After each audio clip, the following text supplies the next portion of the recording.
자, 이렇게 세게 말씀하신 이유가 또 하나 있는데요.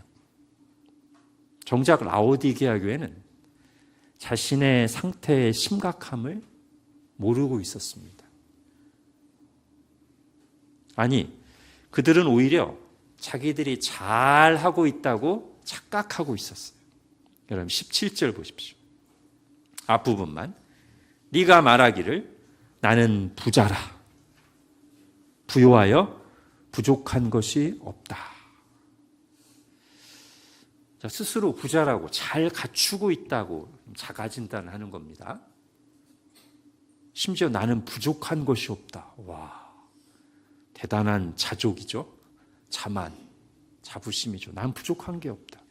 만약에 이게 정말 하나님의 은혜가 충만한 상태에서 감사로 나온 말이라면 좋겠죠. 주님, 저는 하나님으로 충분합니다. 부족한 게 없습니다. 이러면 더 바랄 게 없을 텐데 그게 아니라서 문제인 거예요. 자, 예수님의 진단은 완전 반대입니다. 17절 뒷부분 보십시오. 네 곤고한 것과 가련한 것과 가난한 것과 눈먼 것과 벌거벗은 것을 알지 못한다. 이게 그들의 영적 상태입니다.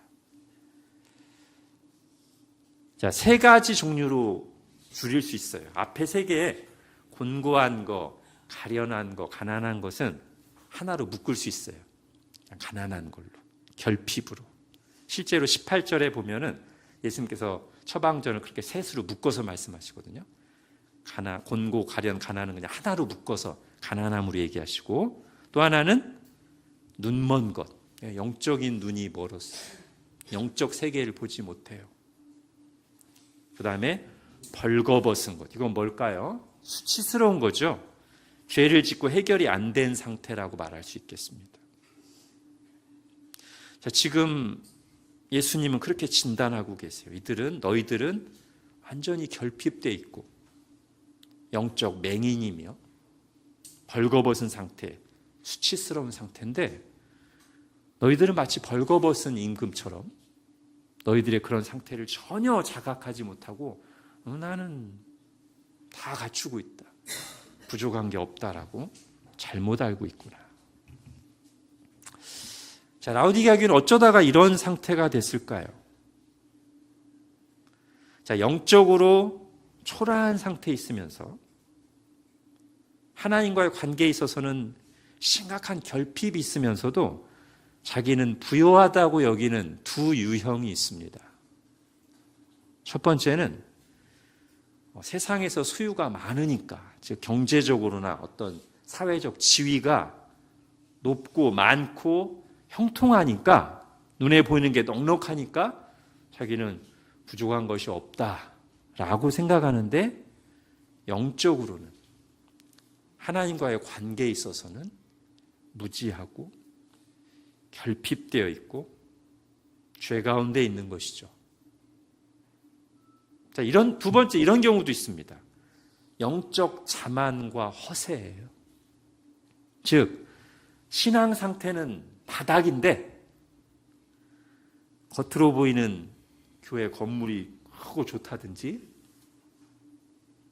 프로그램이 좋다든지 아니면 지식이 많다든지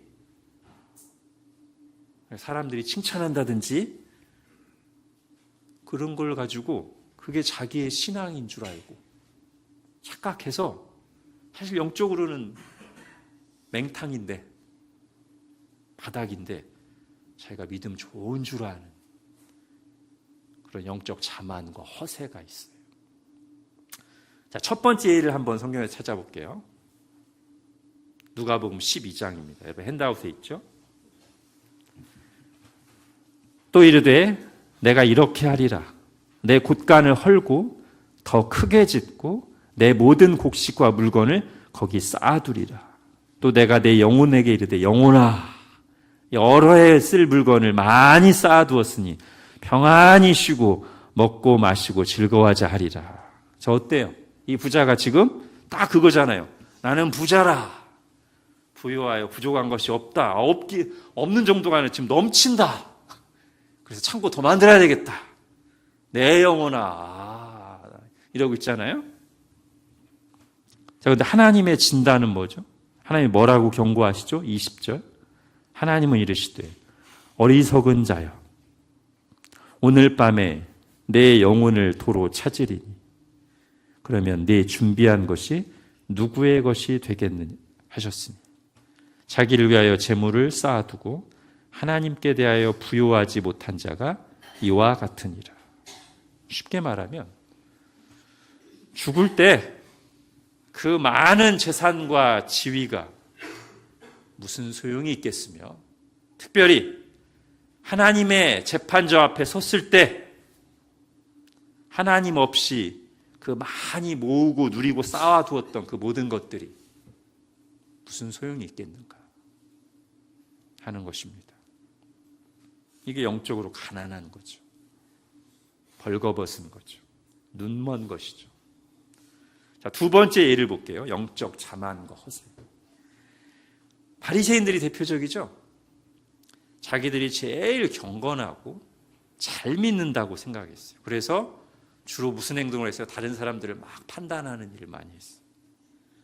근데 우리 주님의 관점은 전혀 달랐습니다. 마가복음 7장을 보십시오. 이르시되 이사야가 너희 외식하는 자에 대하여 너희 위선자들에 대하여 잘 예언하였도다. 기록하였으되 이 백성이 입술로는 나를 공경하되 마음은 내게서 멀도다. 많이 알아요. 그러니까 입으로는 막 얘기 많이 해요. 근데 정작 그 마음에는 하나님이 없어요. 사람의 계명으로 교훈을 삼아 가르치니 나를 헛되이 경배하는도다. 그래서 실제로 여러 가지 종교적인 열심을 내는데 사실 그게 하나님의 말씀에 기반한 것이 아니라는 거죠.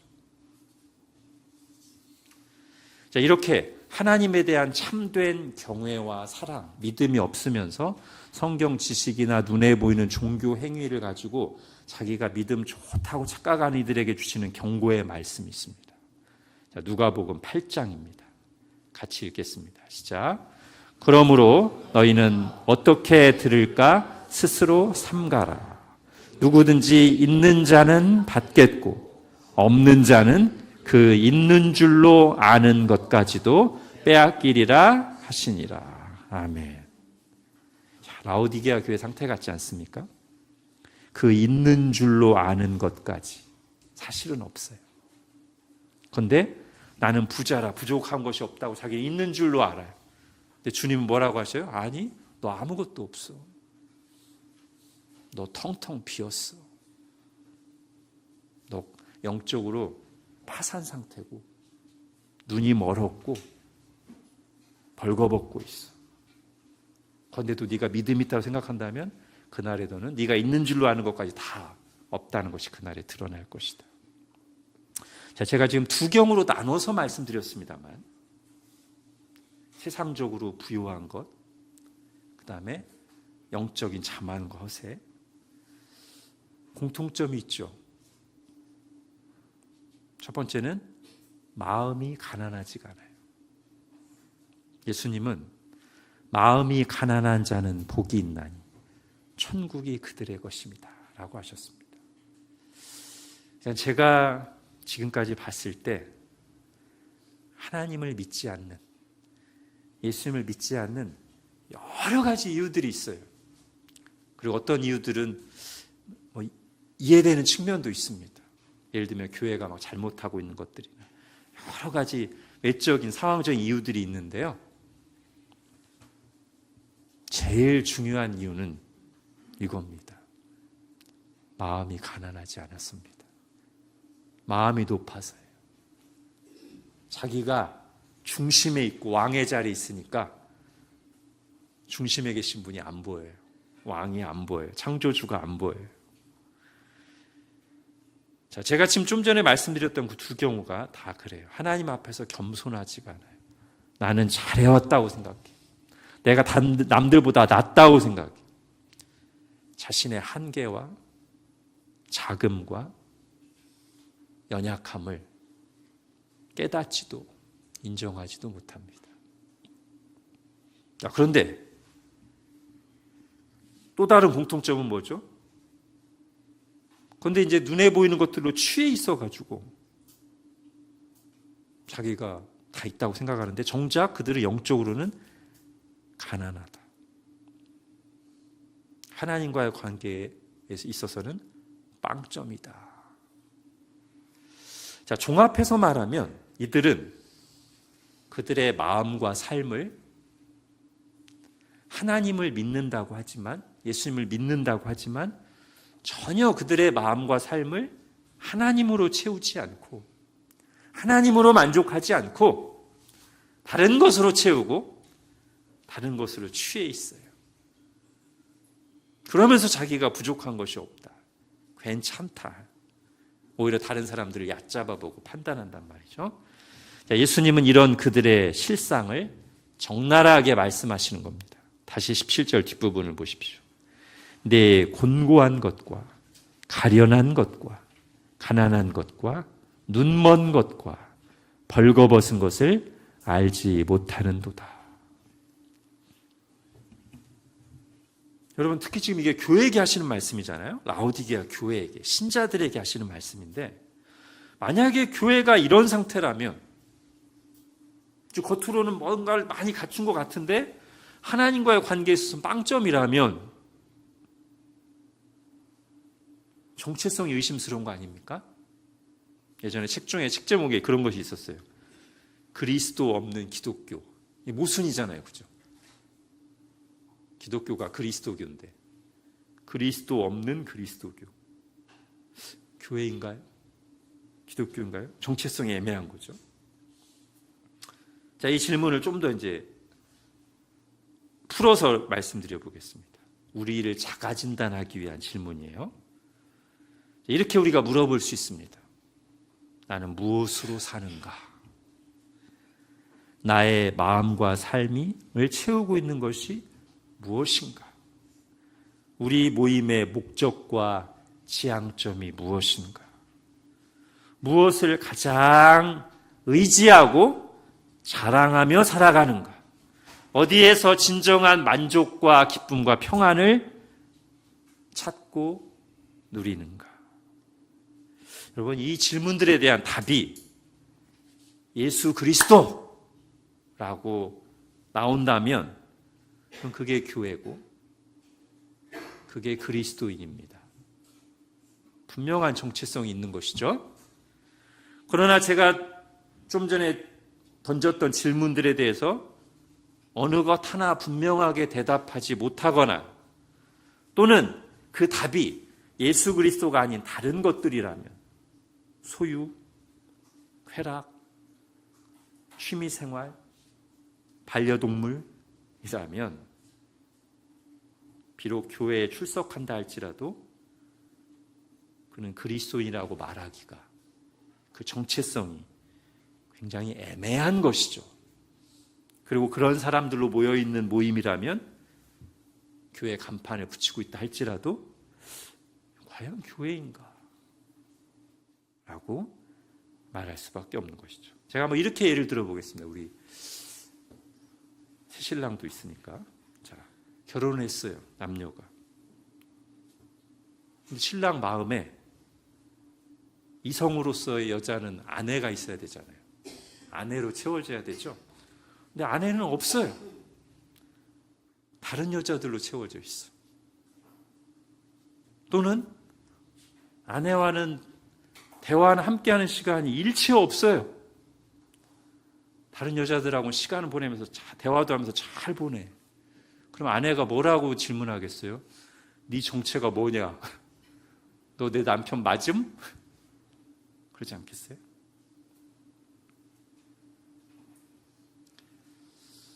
자, 여기서 하나 더 질문을 들어가 볼게요. 자, 왜 결혼하고 부부가 됐어요? 아니, 결혼하려고 의무감으로 사랑했습니까? 아니죠. 반대죠. 사랑해서 결혼하고 부부가 된 거죠. 여러분, 신자도 마찬가지입니다. 물론 처음에 교회 나올 때는 여러 이유들이 있어요. 끌려 나오기도 하고 의무감으로 억지로 나올 때도 있고 어려운 일을 만나서 나올 때도 있고, 그래요, 시작은. 근데 우리가 예수님을 믿는다라고 할 때는 어느 시점에선가 그때는 의무감으로 믿는 게 아니라 하나님의 은혜와 사랑을 깨달아서 믿고 세례받고 신자가 된 거예요. 그죠? 이게 교회라는 거죠. 이게 그리스도인들이에요. 근데 어떤 이유로 어느 순간 껍데기만 남고 마치 남편의 마음에 아내가 전혀 없는 것처럼 예수님이 마음과 삶에서 거의 없는 상태가 돼버리면 이제 정체성이 애매한 거잖아요. 예수님이 그걸 책망하시는 겁니다. 예수님이 말씀하신 비유대로 하면 네가 찬물인지 뜨거운 물인지 불분명하다. 애매하다. 그러면서 주님께서 이런 상태에 있는 라오디게아 교회를 향해서 이제 해법을, 처방전을 제시하십니다. 18절 같이 읽겠습니다. 시작. 내가 너를 권하노니 내게서 불로 연단한 금을 사서 부요하게 하고 흰 옷을 사서 입어 벌거벗은 수치를 보이지 않게 하고 안약을 사서 눈에 발라 보게 하라. 우리 주님께서 내게서 살아라고 말씀하십니다. 내게서 살아. 여러분 여기서 살아라는 말에 너무 포인트를 두지 않으시기 바랍니다. 돈 주고 살아는 게 아닙니다. 대가를 지불하라는 게 아닙니다. 이사야서에 보면 누구든지 목마르다 내게로 와서 값없이 돈 없이 살아라고 말씀하시거든요. 뭐 그런 의미로 보시면 돼요. 여기서 주님께서 이렇게 말씀하신 이유는 내게서 살아고 말씀하시는 이유는 지금 라오디게아 교회가 세상에서 온갖 좋은 것들을 사서 구매해서 쌓아놓고 포장하고 치장하고 나서는 자기가 그런 것들로 자기가 채워질 수 있다고 착각하고 있기 때문에 지금 주님이 말씀하시는 거예요. 아니, 네가 세상에서 여러 가지를 살 수 있겠지.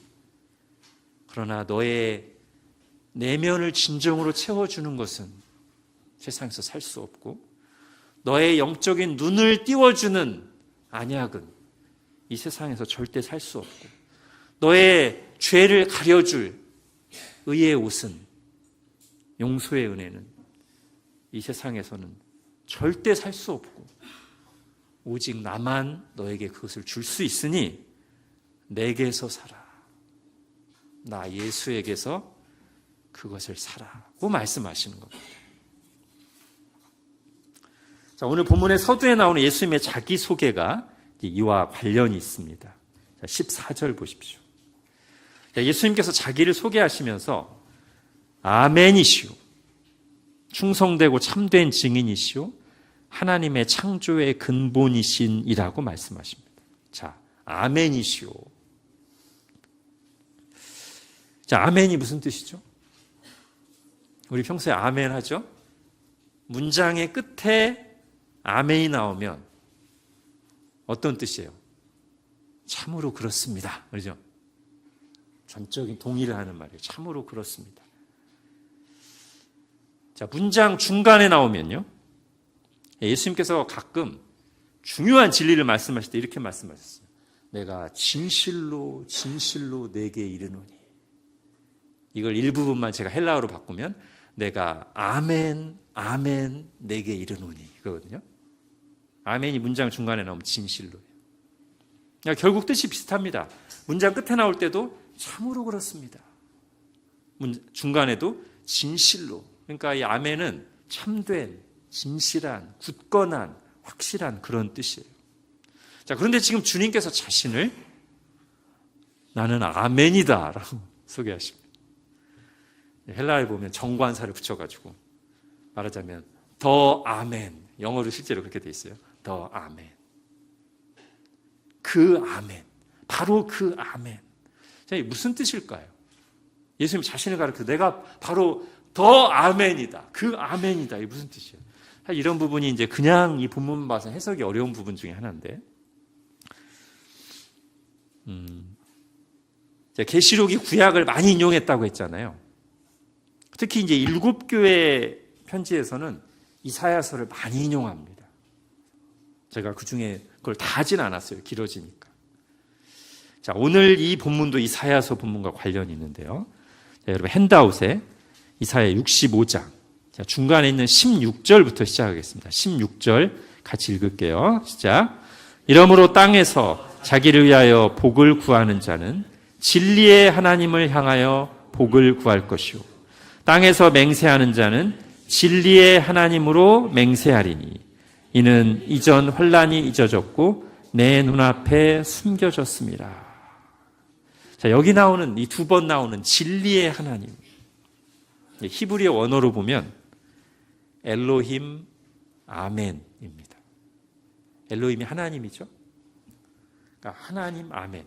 이제 꾸미는 말이니까 아멘의 하나님. 아멘 하나님이에요. 자, 그래서 우리말이나 이제 여러 역본에서 진리의 하나님으로 번역했는데, 예, 그 번역도 괜찮지만, 사실 이 문맥을 보면, 저는 이제 어떻게 번역했더라면 더 좋았을 거라고 생각하냐면, 참 하나님, 진짜 하나님이라고 번역했다면 더 좋지 않았을까? 자, 영어 번역본 중에서는 NIV가 그렇게 번역했습니다. 이 진리 하나님이라, 엘로힘 아멘을 The one true God, 유일한 참된 하나님으로 번역했는데 제 개인적으로는 이 번역이 좋다고 생각하고 문맥에도 맞아요. 왜냐하면 이 말씀이 나오는 이사야서 문맥이 뭐냐면요, 이스라엘 백성들이 진짜 하나님이신 엘로힘이신 하나님을, 여호와 하나님을 버리고 계속 우상을 숭배하는 거예요. 그것들 앞에서 먹고 마십니다. 자, 핸드아웃에는 없지만 제가 이사야 65장 11절만 읽어드릴게요. 오직 나 여호와를 버리며 나의 성산을 잊고 갓에게 상을 베풀며 문이에게 섞은 술을 가득히 붓는 너희여. 이게 갓과 문이가 이제 운명을 주관하는 신들의 이름이에요. 그러니까 하나님을 버리고 진짜 하나님이신 여호와 하나님을 버리고 이 가짜 신들, 우상들에게 제물을 바치고 그 앞에서 먹고 마시고 한다는 거죠.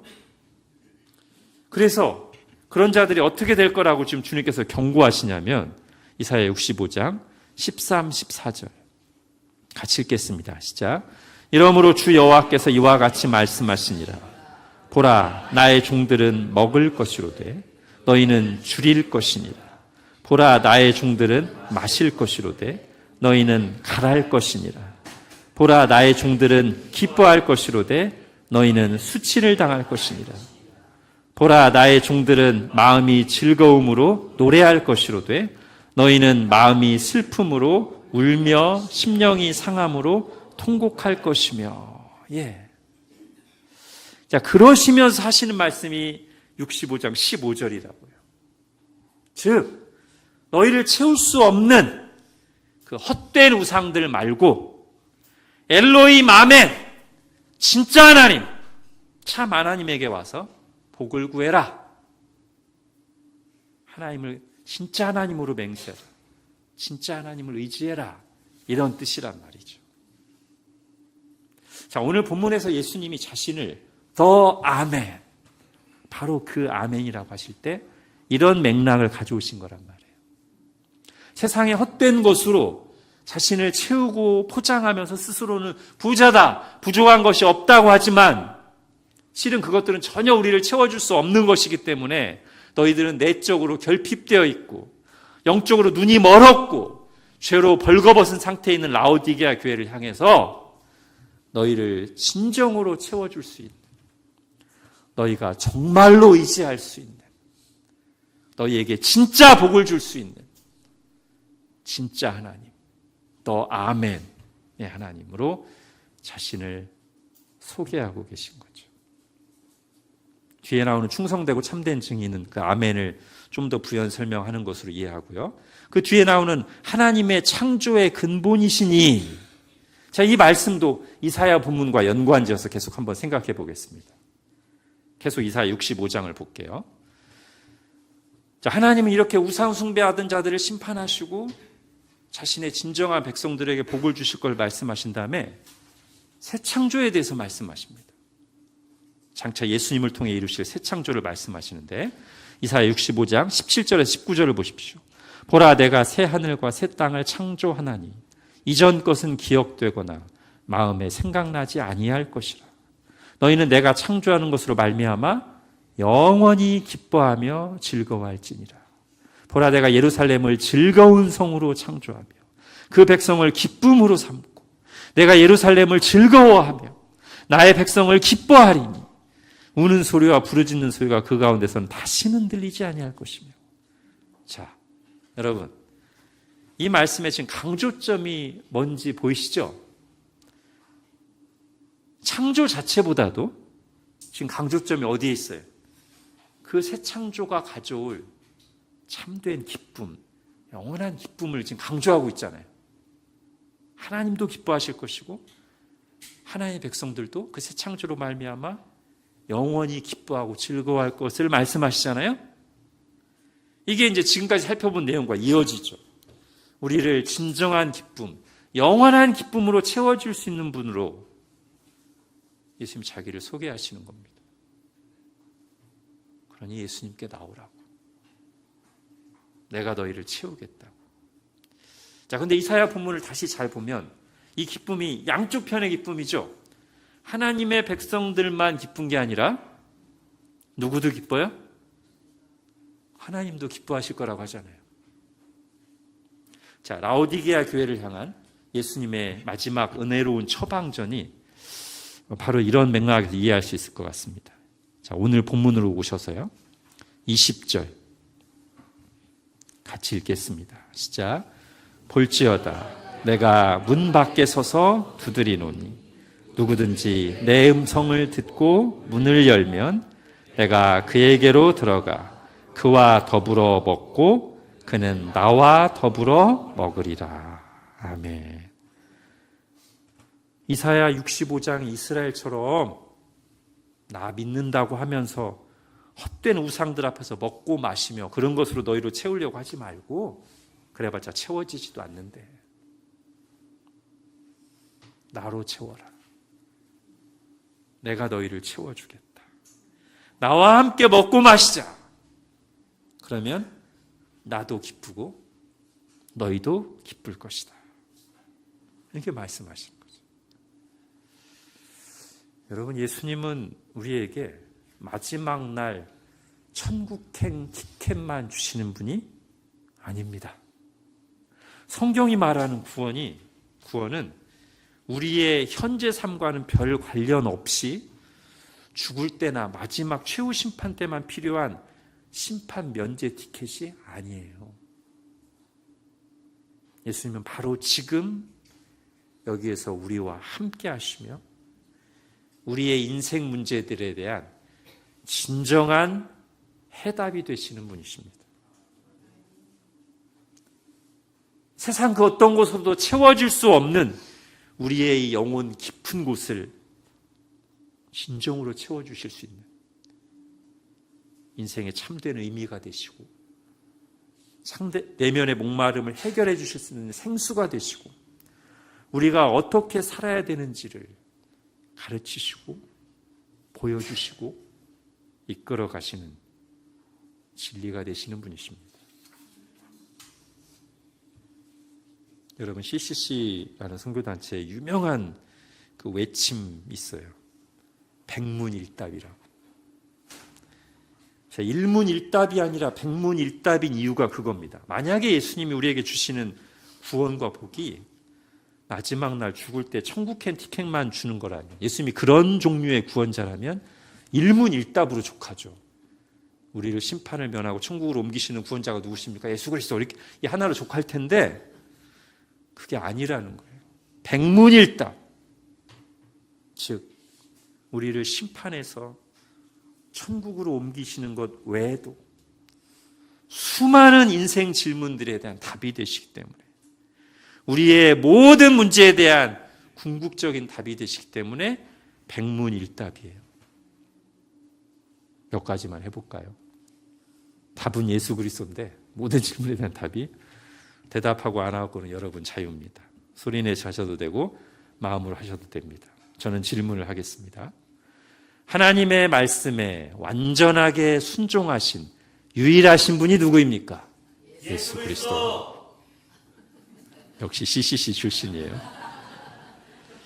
하나님의 말씀에 완전하게 순종하셨으면서 하나님께 철저하게 심판받은 유일하신 분이 누구십니까? 예수 그리스도. 그렇게 나를 대신해서 완전히 순종하시고 내가 받을 심판을 대신 철저하게 받으신 유일하신 구원자가 누구입니까? 예수 그리스도. 그러므로 나를 죄와 심판에서 구원하시고 하나님의 사랑받는 자녀가 되게 하신 분이 누구십니까? 예수 그리스도. 나를 바닥까지 아시면서도 나를 위해 아낌없이 자신을 내어주신 분이 누구십니까? 예수 그리스도. 내가 형통할 때나 고난의 때나 가장 의지할 수 있는 분이 누구십니까? 예수 그리스도. 마지막 하나만 더 할게요. 예나 지금이나 변함없이 나를 사랑하시고 나를 원하시고 나를 채워주실 수 있으며 채워주기를 원하시는 분이 누구십니까? 예수 그리스도. 이 마지막 질문이 오늘 말씀과 관련이 있습니다. 볼지어다 내가 문 밖에 서서 두드리노니 누구든지 내 음성을 듣고 문을 열면 내가 그에게로 들어가 그와 더불어 먹고 그는 나와 더불어 먹으리라. 여기 나오는 두 가지 표현만 보고 이제 마무리하겠습니다. 첫 번째는 누구든지 내 음성을 듣고입니다. 자, 우리가 예수 그리스도를 믿고 받아들이는 것은 기적을 보고서가 아니라 환상이나 신비 체험을 통해서가 아니라 내 음성을 듣고 문을 열므로써 이루어집니다. 다른 말로 하면 하나님 말씀이 선포될 때 그 말씀을 듣고 나에게 주시는 말씀으로 받고 예수님을 믿으면 구원을 받는 것이죠. 그러면서 성경이 뭐라고 말합니까? 믿음은 들음에서 나며 들음은 그리스도의 말씀으로 말미암았느니라. 자, 그런데 누구에게 말씀하시냐면 누구든지 내 음성을 듣고, 특별한 사람이 아니고 뭔가를 그동안 잘 해왔던 자격 있어 보이는 사람만이 아니라 누구든지, 저는 이 말을 아주 좋아합니다. 누구든지 내 음성을 듣고. 자, 우리 주님은 지금도 말씀으로 찾아오십니다. 지금도 그 순간일 수 있어요. 이 말씀을 듣고 여기 있는 누구든지 받아들이면 예수님께서 여기에 약속하신 은혜를 주실 것입니다. 자, 두 번째, 문을 열면. 자, 이 문을 열고 맞아들이는 것을 이제 두 글자로 뭐라고 할 수 있겠냐면 영접. 자, 예수님을 영접한다는 것이 무엇인가를 잘 보여주는 성경 인물이 있어요. 삭개오입니다. 자, 누가복음 19장 보십시오. 핸드아웃에. 예수님께서 여리고라는 마을을 지나가시는데 사람들이 질비하게 서 있었습니다. 예수님을 보려고. 삭개오는 예수님이 안 보이니까 나무 위에 올라갔어요. 자, 5절 보십시오. 예수께서 그곳에 이르사 쳐다보시고 나무 위에 있는 삭개오를 쳐다보셨습니다. 삭개오야, 속히 내려오라. 내가 오늘 네 집에 유하여야 하겠다. 머물러야 하겠다. 말씀하셨어요. 이 음성을 듣고 사실 사람들이 전혀 예상하지 않았던 의외의 인물이에요. 이 삭개오는. 그 당시 모든 사람들이 삭개오를 이름도 안 부르고 다 죄인이라고 수군거렸거든요. 예수님 오늘 말씀에 나온 것처럼 누구든지, 자, 그 누구든지에 지금 삭개오가 들어갔습니다. 그리고 삭개오야 속히 내려오라. 내가 오늘 네 집에 유하여야 하겠다는 주님의 음성을 듣고 6절 급히 내려와 즐거워하며 영접했습니다. 예수님의 말씀을 듣고 문을 열고 집으로 모셔드렸는데 더 중요한 것은 마음 문을 열고 예수님을 마음으로 모셔드린 거죠. 그러자 예수님이 어떻게 하셨어요? 오늘 말씀에 나온 것처럼 그에게로 들어가 그와 더불어 먹고 그는 예수님과 더불어 먹었습니다.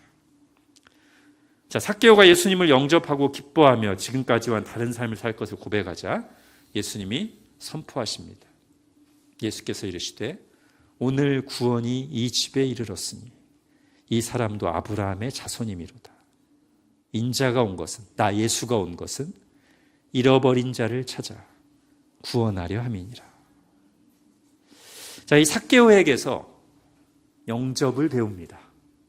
예수님을 영접한다는 게 뭔지 다시 제가 좀 구체적으로 말씀드릴게요. 예수님의 말씀이 먼저 있었어요. 그죠?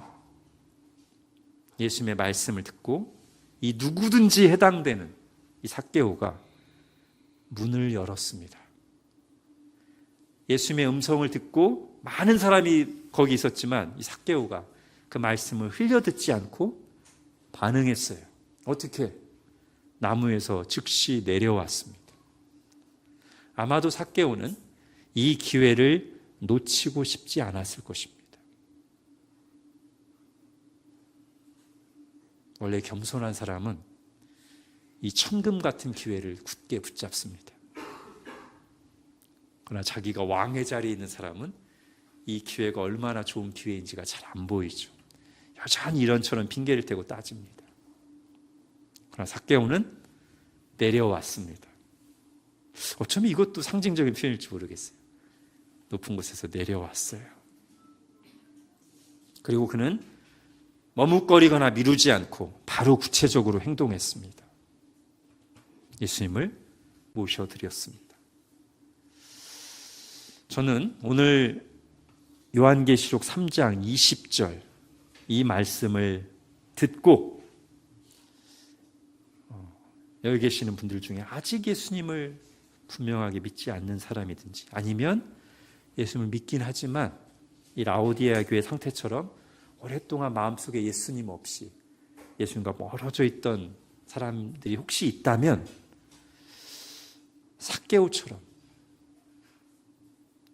흘려보내지 않고 말씀을 구체적으로 예수님 앞에서 삭개오와 같은 시간을 가지시기를 간곡히 권면합니다. 따로 시간을 가지세요. 그리고 그때는 아마 삭개오가 했던 것과 같은 어떤 고백이 있으면 더 좋겠죠. 이렇게요. 주님, 제가 예수님을 지금까지 멀리하고 살았습니다. 또는 제가 예수님을 믿는다고 하면서 제 마음과 삶에 예수님 없이 살 때가 너무 많았습니다. 오늘 누구든지 내 음성을 듣고 문을 열면이라는 말씀을 듣고 그 누구든지 중에 제가 해당되기를 바라면서 주님을 향해 겸손히 제 마음 문을 엽니다. 예수님을 나의 구원자로, 나의 주님으로 영접합니다. 이 말씀대로 제 마음과 삶에 오셔서 좌정하시고 저와 함께하여 주옵소서. 저를 다스리시고 변화시켜 주시고 세상이 줄 수 없는 주님만이 주실 수 있는 하늘의 선물들로 저를 꽉꽉 채워주소서.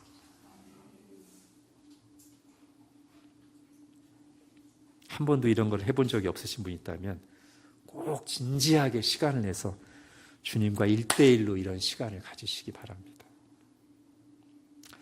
자, 마지막으로 이기는 자에게 주시는 상이 있습니다. 21절. 이기는 그에게는 내가 내 보좌에 함께 앉게 하여 주기를 내가 이기고 아버지 보좌에 함께 앉는 것과 같이 하리라. 자, 이기는 자가 예수님처럼 다스리고 왕노릇하리라는 약속은 앞에서도 나왔어요. 한번 두아디라 교회에서. 두아디라 교회에서는 어떤 문맥이었냐면 세상에 굴복하지 않고 믿음을 지키는 그들에게 예수님처럼 세상을 다스리는 왕노릇하는 권한을 주시겠다는 거였거든요. 즉 예수님처럼 세상과 싸워 이기라는 메시지로 나온 것입니다. 근데 오늘 본문에서의 강조점은 함께입니다. 함께. 이게 계속 라오디게아 교회에서 주시는 문맥에서 중요한 거예요. 함께. 바로 그 앞절에서 내가 그와 더불어 먹고 그는 나와 더불어가 함께잖아요. 그죠? 그렇게 교제하자고 말씀하신 거와 일맥상통합니다. 마지막 날에 주님께서 주실 최후의 상 역시도 주님과 함께 하는 것입니다. 그리고 참된 신자들에게는 이 땅에서와 그리고 장차 영원히 바로 이 복이 약속되어 있습니다. 함께 하는 것. 그리고 예수님을 아는 사람들은 이것이 얼마나 좋은 복인가를 알죠. 여러분, 구약의 믿음의 용사들이 그토록 듣고 싶어 했었고 힘을 얻었던 말씀이 어떤 말씀이에요? 두려워 말라. 내가 너와 함께 함이니라. 이거 아닙니까? 지금 우리에게도 가장 필요한 우리에게 힘이 되는 말씀이 이거 아닙니까? 자, 그럼 여러분 생각해 보십시오. 제일 처음 라오디게아 교회를 향해서 그들을 정신 바짝 차리게 하려고 책망하실 때는 뭐라고 하셨냐면 내가 너희를 토해버리고 싶다라고 하셨어요. 여러분, 점점 뒷부분으로 올수록 그들을 토해버리고 싶은 것은 예수님의 진짜 바람이 아니라는 것이 분명하게 드러납니다. 결론 부분에 와서 예수님이 진짜로 라오디게아 교회에게 원하시는 것은 그들을 토해버리는 것이 아니라 그 반대로 그들과 함께 하시는 것입니다. 그들과 더불어 먹고 마시는 것입니다. 예수님은 그들을 원하고 계십니다.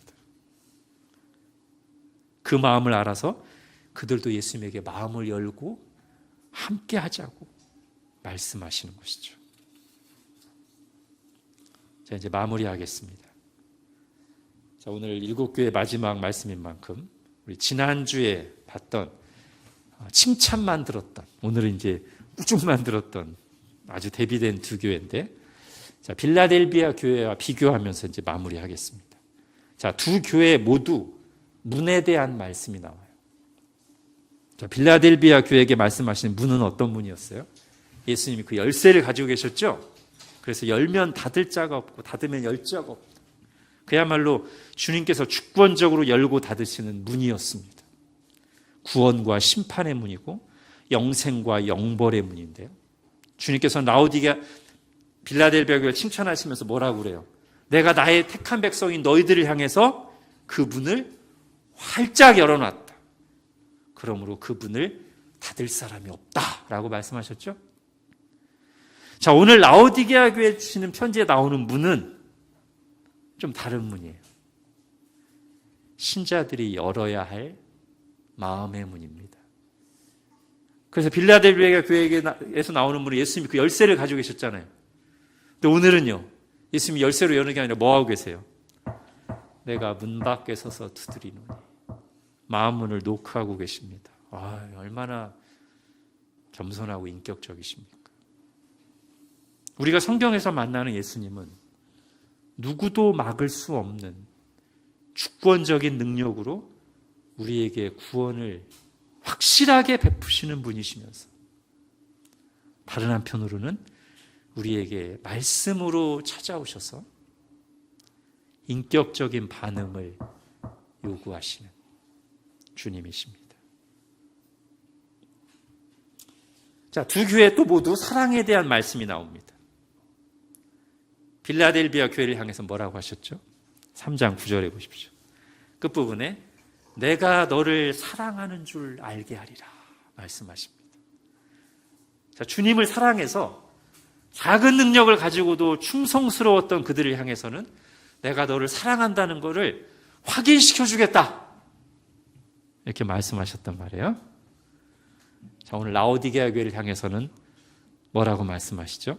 19절에 내가 사랑하는 자를 책망한다고 하시면서 마음 문을 열고 나와 교제하자고 하십니다. 즉 사랑하는 교회를 향해 사랑의 반응을 요구하시는 거죠. 예수님의 그 크신 사랑이 싹사랑이 되지 않기를 바라시면서 예수님 안에 가득한 그 사랑의 기쁨이 예수님의 혼자만의 기쁨이 아니라 우리를 가득 채우는 우리의 기쁨이 되기를 바라시면서 함께 더불어 먹고 마시고 교제하자고 서로 사랑하자고 말씀하십니다. 자, 그런 우리 주님의 마음을 생각하면서 다시 한번 20절 말씀 천천히 읽고 마치겠습니다. 시작. 볼지어다 내가 문 밖에 서서 두드리노니 누구든지 내 음성을 듣고 문을 열면 내가 그에게로 들어가 그와 더불어 먹고 그는 나와 더불어 먹으리라. 아멘. 기도하겠습니다. 주님, 누구든지라고 말씀해 주셔서 감사합니다. 만약에 주님께서 누구든지가 아니라 어떤 자격 조건을 내걸어 두셨다면 저는 100% 탈락했을 것인데 주님께서 한량없는 은혜로 내가 받아야 될 내 죄에 대한 하나님의 공의로운 진노와 심판을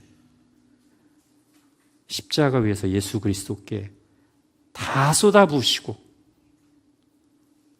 그러므로 누구든지 자격 없는 누구든지 내 음성을 듣고 문을 열면 내가 그에게로 들어가 함께 하겠다고 말씀하시고 실제로 그런 은혜를 주시니 감사합니다. 하나님, 오늘 주님께서 내 음성을 듣고 문을 열으라고 지금 우리에게 말씀하셨으니 오늘 여기 있는 모든 사람들이 이 주님의 음성을 듣고 이 주님의 말씀을 듣고 문을 여는 모든 누구든지가 되어 주님의 구원과 주님이 주시는 참된 기쁨과 평안으로 채워지게 하여 주옵소서. 그렇게 주님의 은혜를 받고 누림으로써 우리가 세상에서 정체성이 불분명한 애매한 상태로 사는 것이 아니라 확실한 주님의 자녀로 그리스도인으로 살아가는 저희들 되게 하여 주옵소서. 예수님의 이름으로 기도합니다. 아멘.